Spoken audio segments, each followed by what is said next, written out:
Hello guys, welcome to my channel. So subukan natin mabangon sa spot na to. May dalawa na tayong matapang. Dalawa lang talaga yung rod natin kasi testing lang.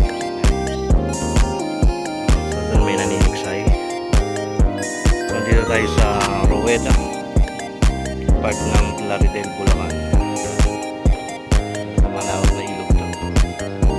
So yun guys, sana swertein tayo ngayon. At dahil magpamos na naman, kaya vamos na tayo. Alright. At ito ang spot natin.